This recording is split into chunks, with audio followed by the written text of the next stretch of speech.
we need to talk about subframes. Subframes for Range Rover L322s, manufactured between 2002 and about 2012. This is an early model. This is a manual handbrake, pre-electric handbrake, and there's fundamentally only two versions of this rear subframe, and the only difference is this front edge will have brackets on it for the electric handbrake module if it's one of the 2005, 2006 onward subframes. Now you're probably watching this because you're driving an L322 and it's got a rotten rear subframe. And I know a lot about these things because I've spent the last 2, maybe 3 years remanufacturing these. Give you a bit of context. Started off with me fixing my own car. I managed to acquire a front and a rear subframe, which actually, looking back in hindsight, were in reasonably good condition. I had them sandblasted, stripped out all the bushings, rebuilt it after powder coating, and put it back in the car. Put a few pictures up on Facebook in the relevant groups, and loads of people came back saying, can you do one for me? Can you do one for me? Can you do one for me? So I started doing them for people. It became a bit onerous. It was a bit like hard work because these are really hard work to do. They're big and heavy, and there's a lot of manhandling to do, getting all the bushings out and doing all those types of things. So it's not a pleasant job to do. And then I got ill. And if you're catching up with some of my previous, if you already know me, you know I've got prostate cancer, and I'm literally next week about to start the radiotherapy and all of that kind of stuff to go with it. There's a load of history in other videos you can watch on my channel. So I've suspended all manufacturing of these. This is one last order that's got to go out, and over the next couple of 3 days before I go to hospital, I'll strip out these bushings, get it finished, put new bushings in, it can go out. That's that order done. I don't have any more. Coincident with being told I was going to have to go and have more treatment for my cancer, the whole supply chain for these fell apart. So I had been buying them salvage. That is, breakers around the country who were breaking L322s knew I was looking for these.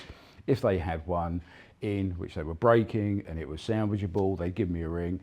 If I wanted it, they'd just drop the whole rear end onto a pallet and ship it to me. I'd strip it and remanufacture it and get it back out there.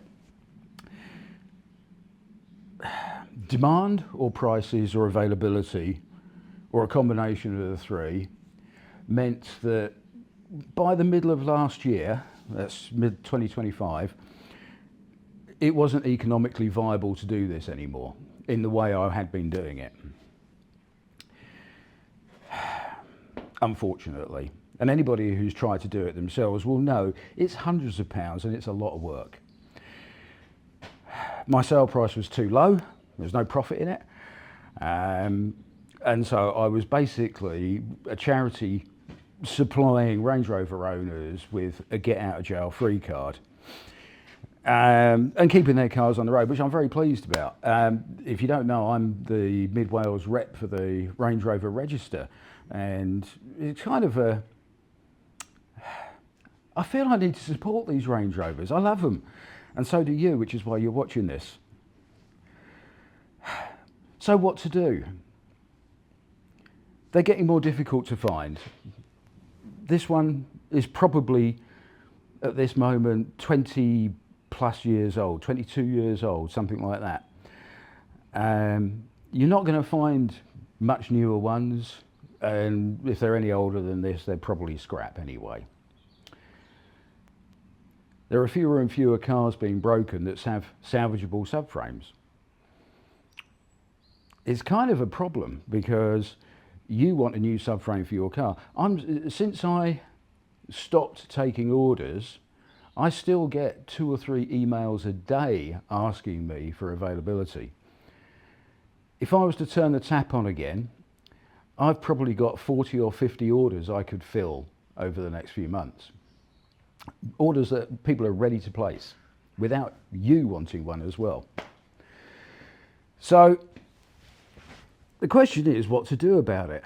Now, I had a chat with the guys at the Range Rover Register, and they're all up for building new subframes, which would be fabulous and damned expensive, probably, almost certainly, damned expensive. There's also all kinds of issues with liability for me as a person manufacturing it. If you put it on your car and you crash your car, someone dies, it comes back on me. So I can't just give you a subframe and say, there you go, there's one, I'll put some paint on new bushes. It's a standard part. I have to have liability insurance, and probably running into the millions of pounds worth of liability insurance. And I can't afford to, don't really want to do that at the moment. Not with the setup I've got at the moment. So I think what needs doing is to keep your Range Rover on the road, I need to invest, because I think building new ones is probably the only way we're going to be able to solve this problem. And if I can, I will. But it's going to take time to research manufacturing and tube bending and presses, and see if any of the tooling is still available and do things like that. And that's time when I can't work. Now, to be fair, over the next couple of 3 months, I'm not going to be doing much work. I'm going to be pretty much bombarded with radiation and feeling like crap. So it might be a good time to be sitting at my laptop, researching and sending emails and making phone calls.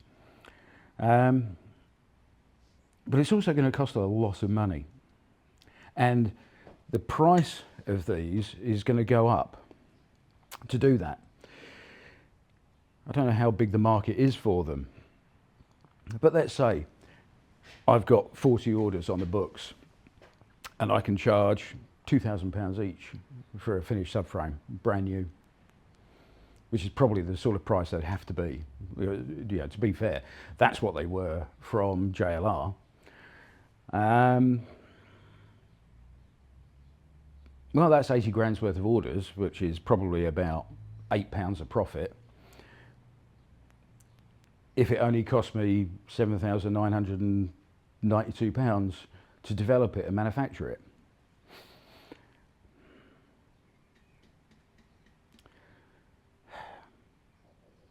I'd invite your comments and your thoughts. Please go down below, put in your comments, put in your thoughts. Let's have a discussion about this. Let's see where we can take this. How it fits with you, how it fits with me. I'm prepared to put a company together. I'm prepared to employ people, do all of that, but it will need funding. And one of the options is to put in place a Kickstarter campaign or something like that, and we can crowdfund it. If you're up for that sort of thing, tell me about it. If you think it's a rubbish idea, tell me about it. If you think it's got legs, but I'm chasing it the wrong way, tell me about it. I'll be really interested to hear your thoughts on this. For now, I'm just going to get on with finishing this one and get this very last one of this life of subframes and me making them done, finished and out the door.